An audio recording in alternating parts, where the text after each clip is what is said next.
Welcome to another episode of Punk Rock Politics. I'm John Smith, the host of Punk Rock Politics, who's fixing the situation going on right now. And this is part 4 of Andrew Cuomo is the worst, because the real full title is longer. But yeah, so we're going to get right into this. This is from Jacobin, which is a socialist magazine. We're in a plague, yet Andrew Cuomo just passed an absolutely brutal austerity budget by Akash Mehta. The media is fawning over Andrew Cuomo's performance on the national stage in response to the coronavirus pandemic. They're ignoring the devastating austerity budget that he just rammed down the state of New York's throat. There's Andrew Cuomo. New York Governor Andrew Cuomo speaks during his daily press conference amid the coronavirus outbreak on March 20th, 2020 in New York City. It was Bennett Ragland / Getty Images. Our new print issue, Political Revolution, is out now. Get a discounted subscription today. New York State's new budget raises a few questions. How does a state with 2 Democratic chambers, a Democratic governor, and the 4th largest Democratic voter population in the country come to pass a right-wing austerity budget? How does a state without a single Republican in statewide elected office grant the former chief of staff of its highest-ranking Republican the unilateral authority to make even further cuts to essential services? How does the most unequal state in the country refuse to enact taxes on the wealthy favored by even 87% of the state's Republicans? 87% of the New York State's Republicans favor taxing the wealthy.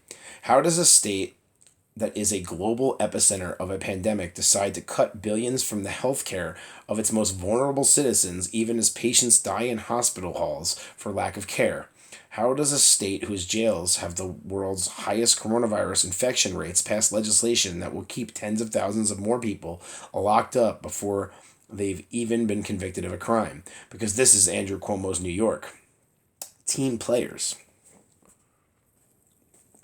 At $177 billion, the New York State budget is larger than those of roughly 9/10 of the world's countries. This year's budget was among the most important ever, determining how much the state would invest in fighting its worst public health crisis in a century. Yet, even as it became clear that the governor was pushing for crippling austerity, the budget received almost no media attention. In the month before it passed on April 3rd, the New York Times ran, by my count, only 3 articles on it. To understand how this year's budget came to be, I spoke to well over a dozen legislators and advocates engaged in the pitched battles over its creation.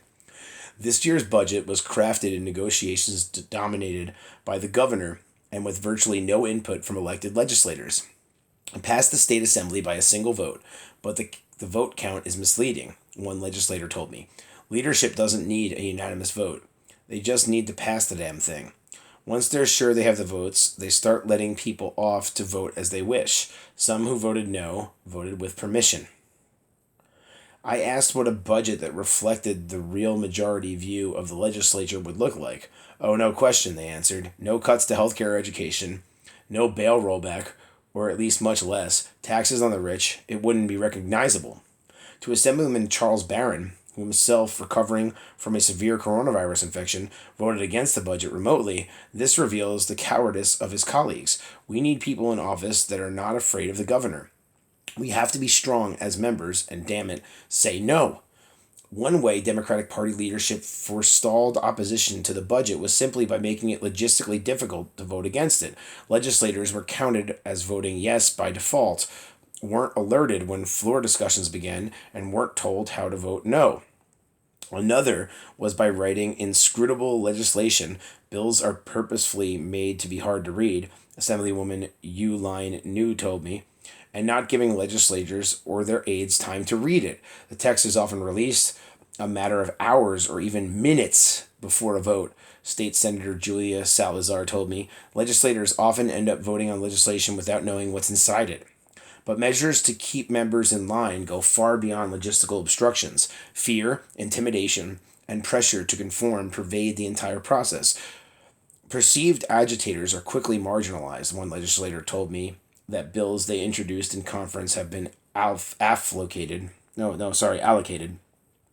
to other legislators to sponsor because they're not enough of a team player. I should reread that because that came out funny because there was something on my screen on my phone and I read it wrong. Perceived agitators are quickly marginalized. One legislator told me that bills they introduced in conference have been allocated to other legislators to sponsor because they're not enough of a team player. The fact that so many legislators and even advocates asked to speak on background for this article is in itself an indication of this climate. One legislator told me that the Assembly Speaker has made it clear that anyone caught leaking internal discussions will be kicked out of the conference.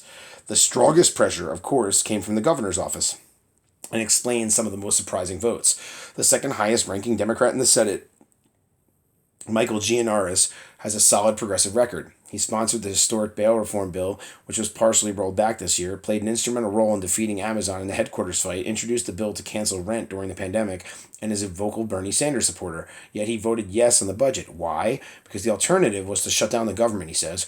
Cuomo's top aide had threatened that failure to pass the budget would shut down the Department of Health during a pandemic. The whole process is a giant game of chicken, Gianartis told me, in which the governor is driving a much bigger car than we are.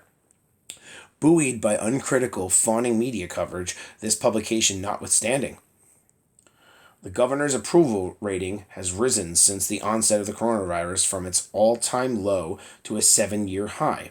Given his newfound popularity, legislators feared he would successfully blame them for obstructionism during a crisis. They would be unable to hold the line against his proposals, they reasoned, and would ultimately end up with an even worse budget. The governor is flying high, a legislator recently said when asked to organize their chamber to reject the budget.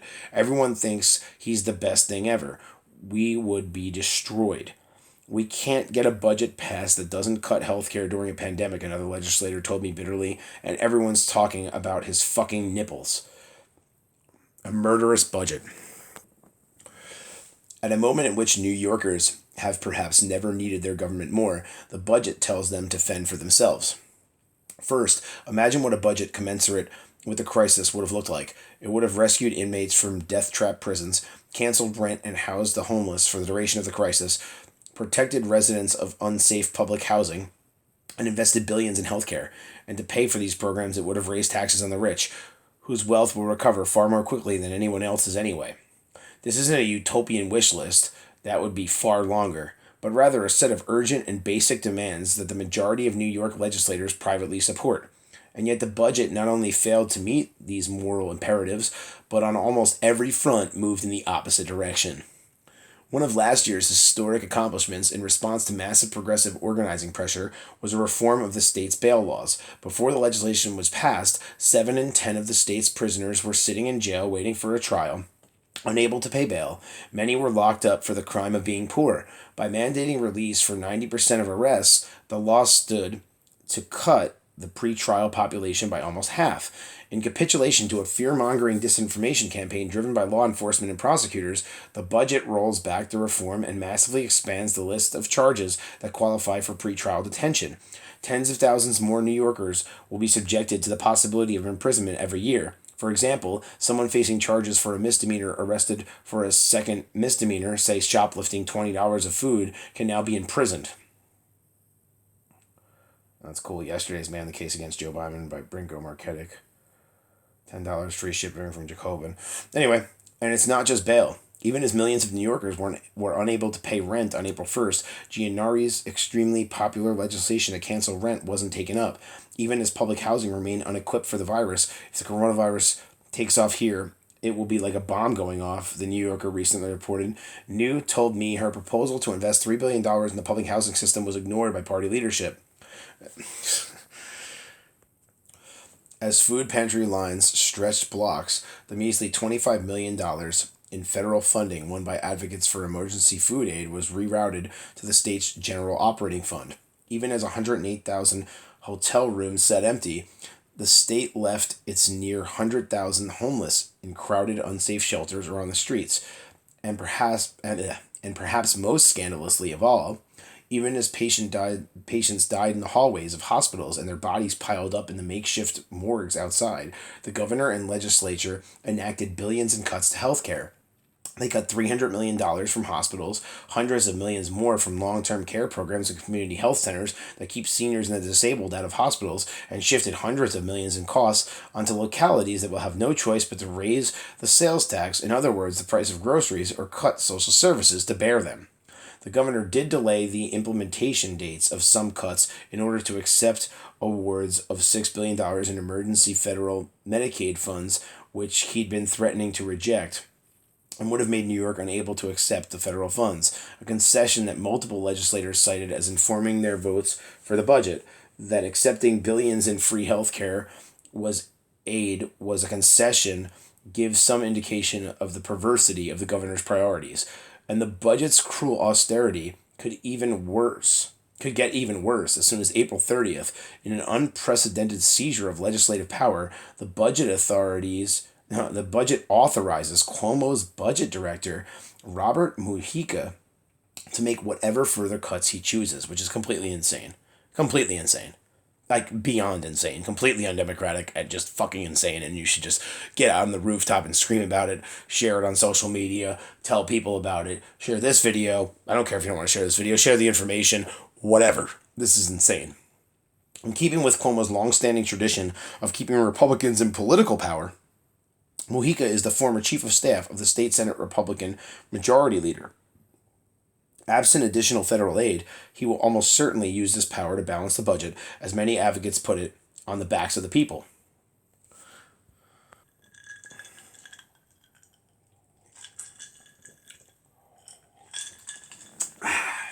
Pitchforks at the gates. Cuomo defends his cuts as difficult measures necessary in a time of crisis. Those who demand to be held harmless from reality, he said at a recent press conference, don't understand that this is math. You can't spend that which you don't have. You can't do that in a family. You can't do that in a business. You can't do that in government.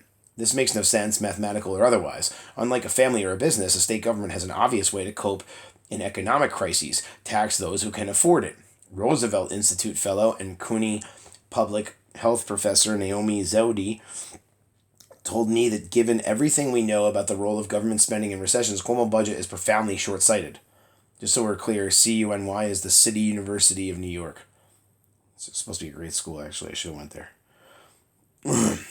As New declared on the assembly floor in a moving speech, what we learned in the Great Depression, but seemed to have forgotten now, is that you don't cut your way out of an economic crisis. You don't get people back to work by starving the engine of government.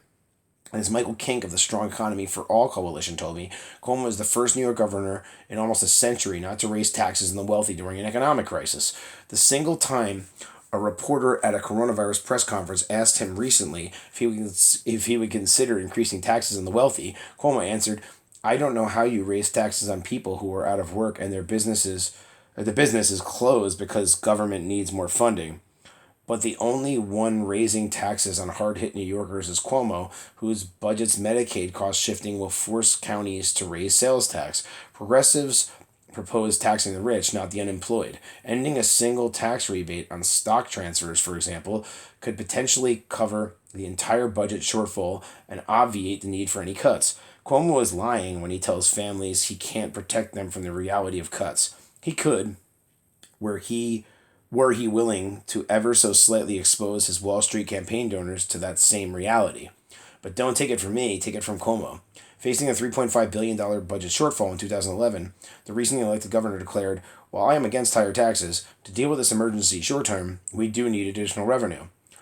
If I were to close the entire gap by budget cuts, it would decimate essential services."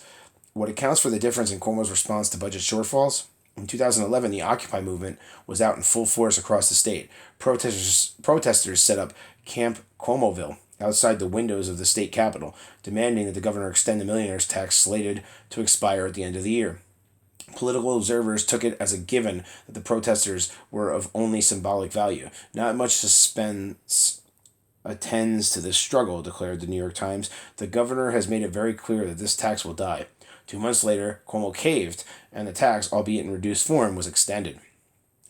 I just want to say that I was a little involved with the Occupy Wall Street movement, and it was an amazing coming together of the vast majority of Americans. And when it died here, it died a lot around the world, because don't forget, this sparked around the world. And people all in various countries were begging, people in America to keep fighting the Occupy Wall Street battle, because it showed that the people that are harming them the most in the American military and our government policies, international, our foreign policy, which is often ignored in this country to our own detriment. It hurts us and it hurts people abroad. They were saying it's really symbolic and really important that you keep fighting this, that the United States of America, the cause of a lot of the world's problems, keep fighting this. I just realized that stupid mute button is on. It's dancing around the screen, and I apologize for that. But I'm not doing this video over again, because I've done many videos over again, and that's not going to be this one, so sorry.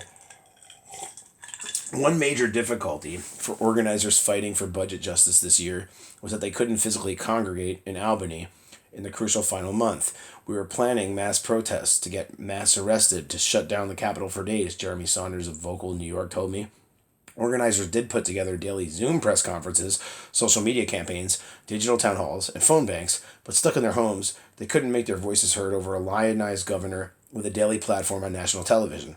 I asked one legislator what lessons the left should learn from the failure to prevent this budget. At first they responded, "There are limitations to the revolutionary approach. If you keep saying no rollback, when some kind of rollback is clearly going to happen, you give up your leverage, your seat at the table. And if you're not at the table, you're served for dinner." But when I asked whether pitchforks at the gates could give progressive legislators leverage inside the castle, they said that's exactly what happened last time. The progressive victories... Oh, I'm sorry, I didn't say this. So what I'm saying is we need to reignite Occupy Wall Street in America, and definitely start in New York or anywhere.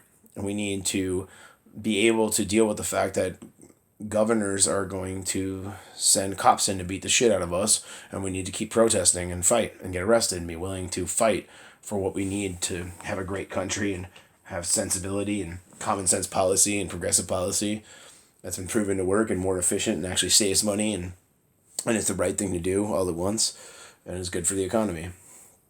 Anyway, again, that's exactly so. But when I asked whether pitchforks at the gates could give progressive legislators leverage inside the castle, they said that's exactly what happened last time. The progressive victories in the last year's budget were made possibly by an insurgent left demanding even more radical changes that gave the legislator leverage to steamroll the governor in negotiations. The difference this year is that it was the governor threatening to burn down the House, not the DSA, they continued. And if it burned, he'd blame us for setting it on fire. DSA is the Democratic Socialists of America. The New York political system is dysfunctional, undemocratic, and all but impervious to the will and well-being of its citizens. The task of the left, as Salazar says, is to politically educate the people on how decisions are actually made in order to organize them against the real sources of power. If the public knew about this devastating budget and the system that produced it, there would be mass outrage. That outrage, and the outspoken legislators, adversarial journalism, and redoubled organizing needed to mobilize it, is needed for New Yorkers to wrest power back over our state. Our lives depend on it. Great article. Your lives do depend on it. And what happens in state governments around the country impacts other states. And what happens in local politics can impact the federal government. I mean, all politics is important, but this is a very important story. And Andrew Cuomo is the worst. So we got one more article that I'm going to show you that just continues showing you how bad he is. Let's continue with this series on punk rock politics about how Andrew Cuomo is the worst. This is part 4. So, we got the New York Times here. John Markowitz for the New York Times. How delays and unheeded warnings hindered New York's virus fight.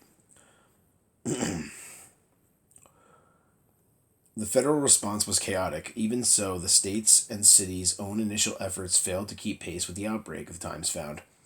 This is by J. David Goodman, published April 8th, 2020, updated April 9th, 2020. A 39-year-old woman took flight 701 from Doha, Qatar to John F. Kennedy International Airport in late February, the final leg of her trip home to New York City from Iran. A week later, on March 1st, she tested positive for the coronavirus, the first confirmed case in New York City of an outbreak that had already devastated China and parts of Europe. The next day, Governor Andrew M. Cuomo, appearing with Mayor Bill de Blasio in a news conference, promised that health investigators would track down every person on the woman's flight, but no one did. A day later, a lawyer from New Rochelle, a New York City suburb, tested positive for the virus, an alarming sign because he had not traveled to any affected country, suggesting community spread was already taking place. Although city investigators had traced the lawyer's whereabouts and connections to the most crowded corridors of Manhattan, the state's efforts focused on the suburb, not the city, and Mr. de Blasio urged the public not to worry. "We'll tell you the second we think you should change your behavior," the mayor said on March 5th. For many days after the first positive test, as the coronavirus silently spread throughout the New York region, Mr. Cuomo, Mr. de Blasio, and their top aides projected an unswerving confidence that the outbreak would be readily contained. There would be cases, they repeatedly said, but New York's hospitals were some of the best in the world, plans were in place, responses had been rehearsed during tabletop exercises. After all, the city had been here before. Ebola, Zika, the H1N1 virus, even September 11th. Excuse our arrogance as New Yorkers.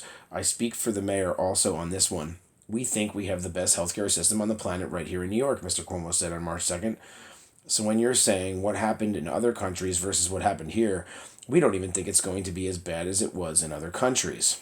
There you have a picture of Andrew Cuomo, and that's the governor of New York, in case you haven't figured that out by now, and Mayor Bill de Blasio, the mayor of New York City. They're at a conference on March 2nd. But now, New York City and the surrounding suburbs have become the epicenter of the pandemic in the United States, with far more cases than many countries have.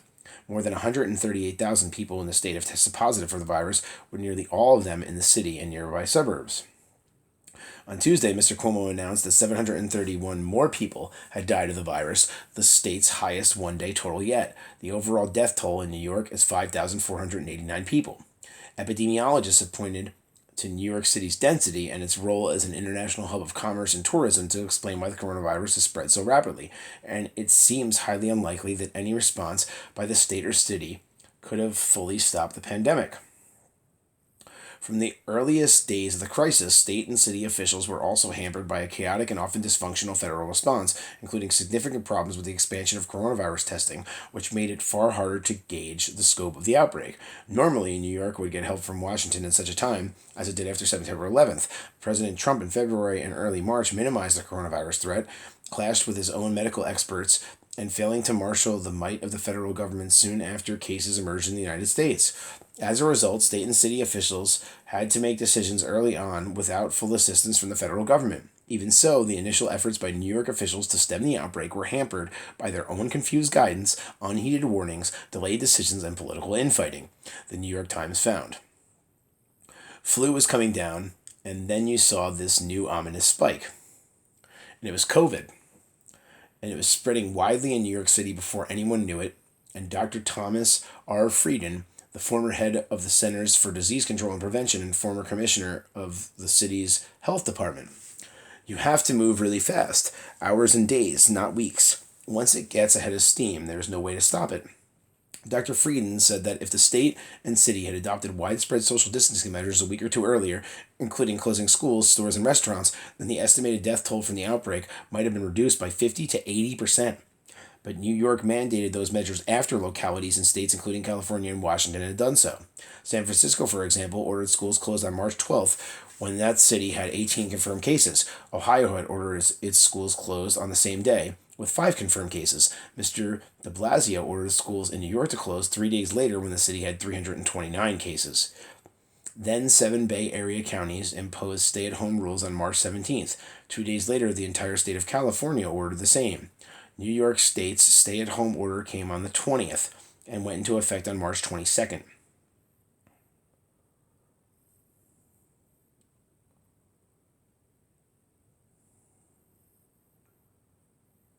I was reading that real quick. You could see it. So anyway, New York City as a whole was late in social measures, said Isaac B.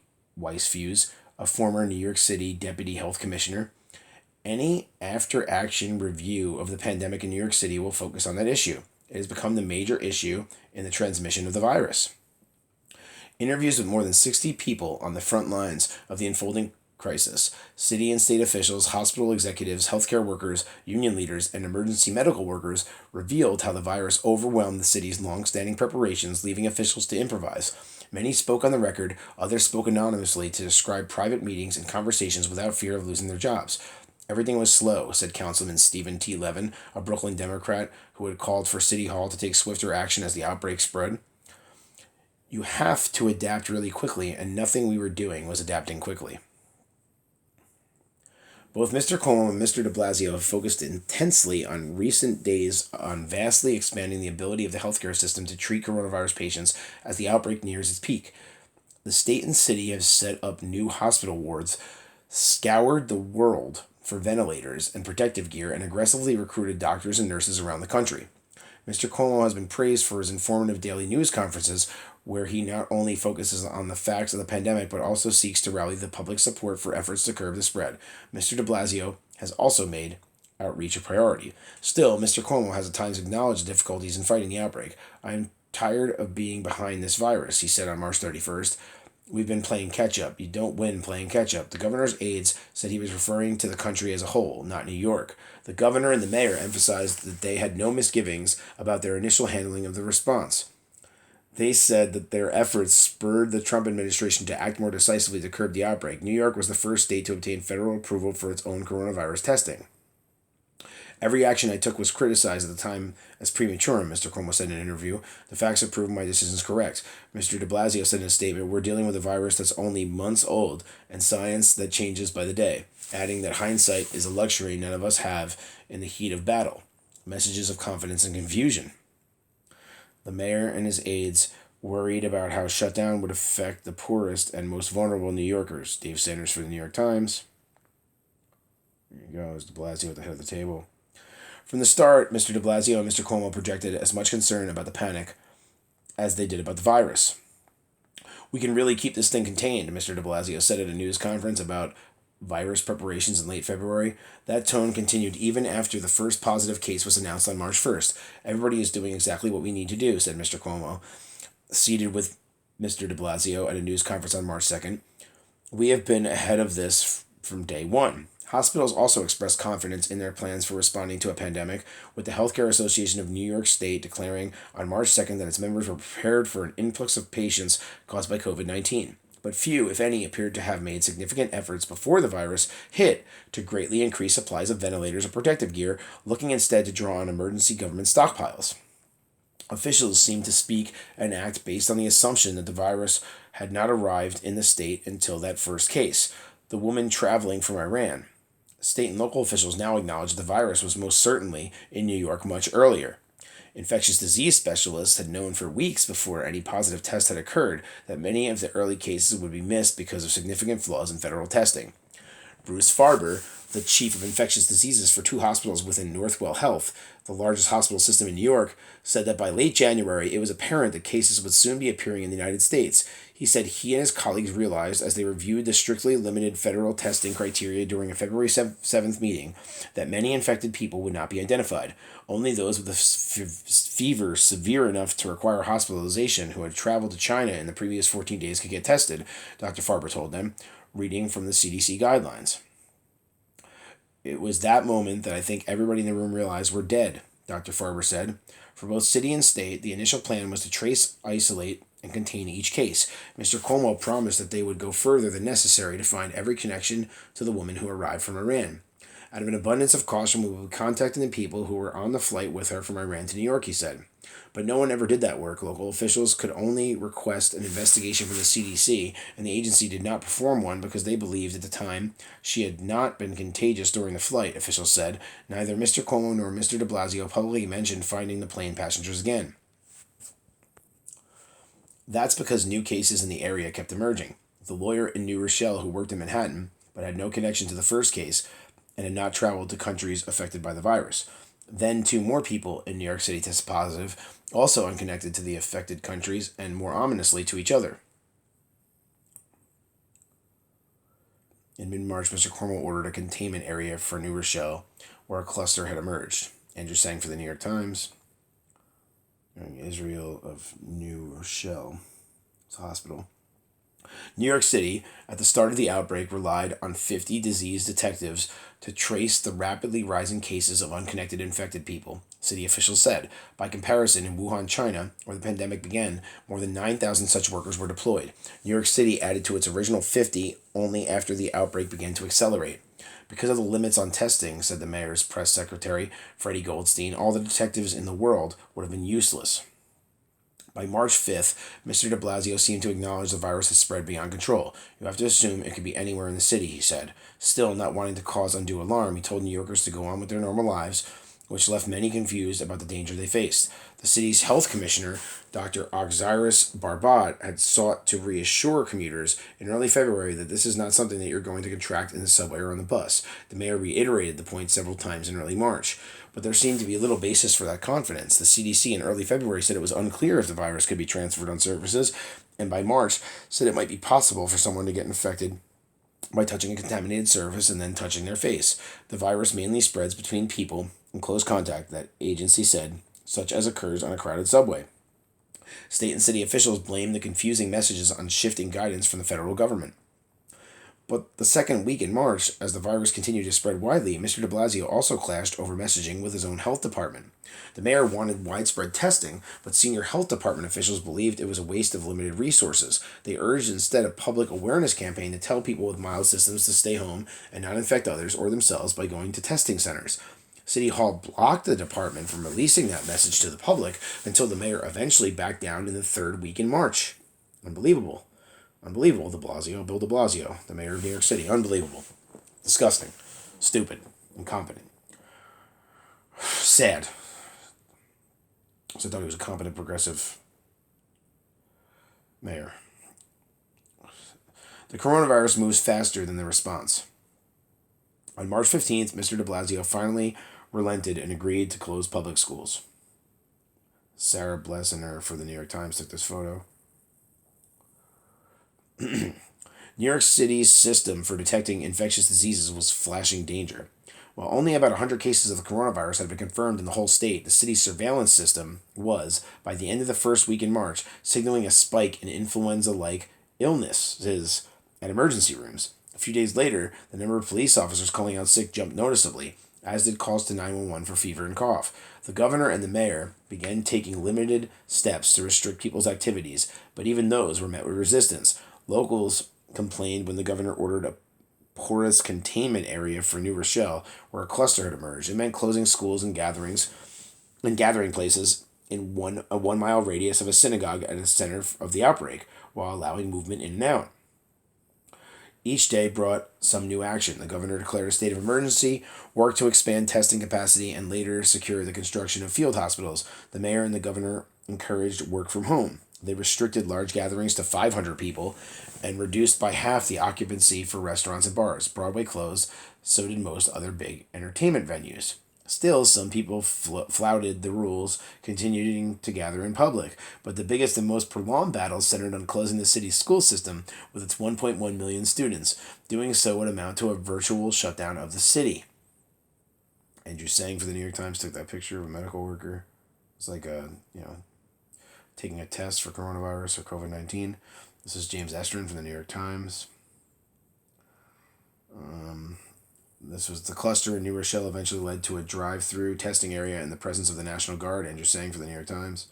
Just show you that again because I can't show the whole picture at once. The mayor and his aides worried about the effect on the poorest and most vulnerable New Yorkers. For Mr. de Blasio, whose progressive political identity has been defined by his attention to the city's have-nots, the crisis presented a stark and unwelcome choice to harm some New Yorkers in order to save others.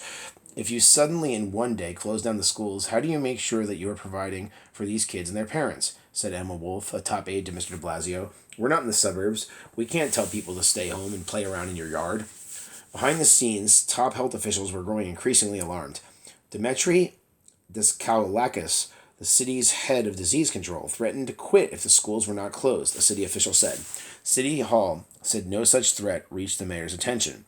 And Dr. Darbat, who at the start of the outbreak had insisted that New Yorkers remain at low risk, gave a far scarier assessment to a closed-door meeting of business executives in City Hall on March 12th.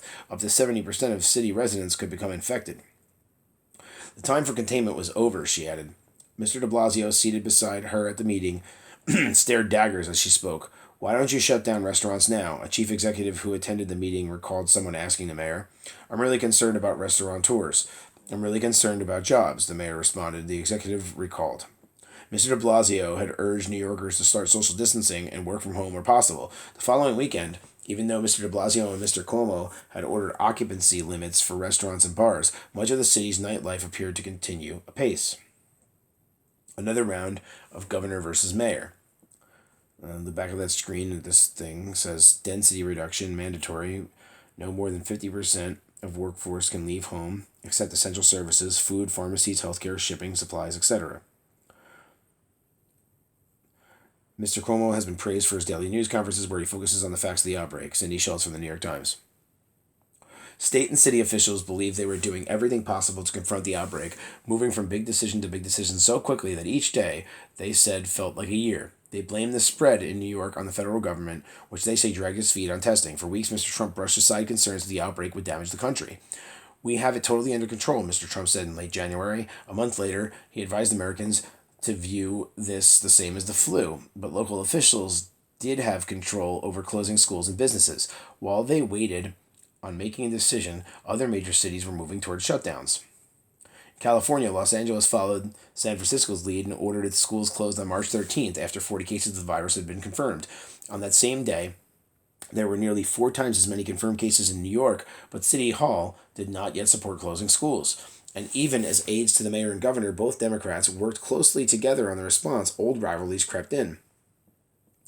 Though the two leaders put up a unified front at the outset of the outbreak, it was clear by the middle of March that a high-stakes version of their long-standing political battles was playing out. The March 2nd news conference has been their only appearance together. First, Mr. Cuomo sought to force the mayor's hand on the schools, state officials said. In a series of calls during the second weekend in March, the governor worked with the Greater New York Hospital Association, a powerful hospital lobby, to address the question of child care for healthcare workers in the event that schools closed. That had been a sticking point for those workers' union, 1199 SEIU, which has deep ties to City Hall. The hospital association volunteered to raise funds. The union, which had questioned the need to close schools on that Friday, was by Sunday calling for closure. That Sunday morning, March 15th, health department officials gave Mr. de Blasio some chilling forecasts of the number of possible dead if more restrictions were not imposed. Closing schools was necessary in most businesses too. By then, the city had a plan to create centers for the children of healthcare workers as well as emergency medical workers. Finally, Mr. de Blasio was persuaded. As the city prepared an announcement to close the schools, Mr. Cuomo announced the shutdown during a television appearance. Mr. de Blasio made it official that evening and then announced restaurants and bars would be closed for everything but takeout and delivery. After the decision on schools, the mayor became more assertive in suggesting major changes in daily life. New York didn't shut down fully until March 22nd. Brian Durbala for the New York Times. And this is Jordan Gale for the New York Times, that picture you just saw. That's Gabriella Bashkar for the New York Times. New Yorkers would probably soon have to be kept at home for all but the most necessary needs, he said on March 17th, a shelter-in-place order similar to what had already been implemented in the Bay Area of California. This time, Mr. Cuomo was the one who resisted. He favored a more gradual shutdown. I'm as afraid of the fear as the panic I'm as afraid of the fear and the panic as I am of the virus, and I think that the fear is more contagious than the virus right now, the governor said when asked 2 days later about the mayor's comments. He chastised the mayor for a poor communication strategy.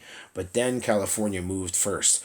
Governor Gavin Newsom issued a statewide order for residents to stay at home. The state had 675 confirmed cases of the virus. That same day, March 19th, New York had more than 4,152.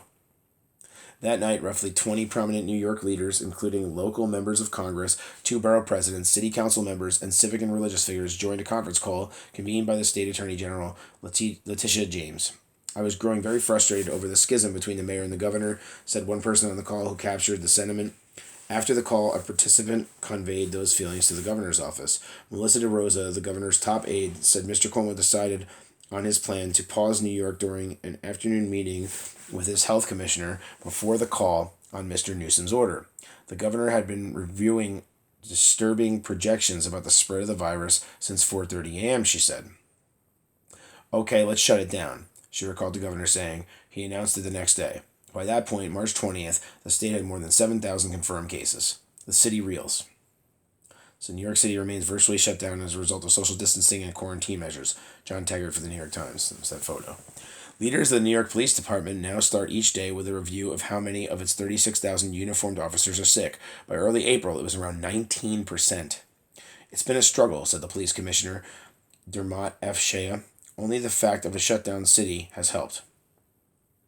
No parades or protests, no calls to schools, fewer calls for police in general. The calls to 911, instead, are mostly for ambulances. First it was 5,000 a day, then 6,000, a record almost daily. That New York City, mammoth and interconnected, would be hit hard. That New York City, mammoth and interconnected, would be hit hard by the pandemic may have been inevitable. But Washington, and then New York, had options. The state's leaders had power over key decisions.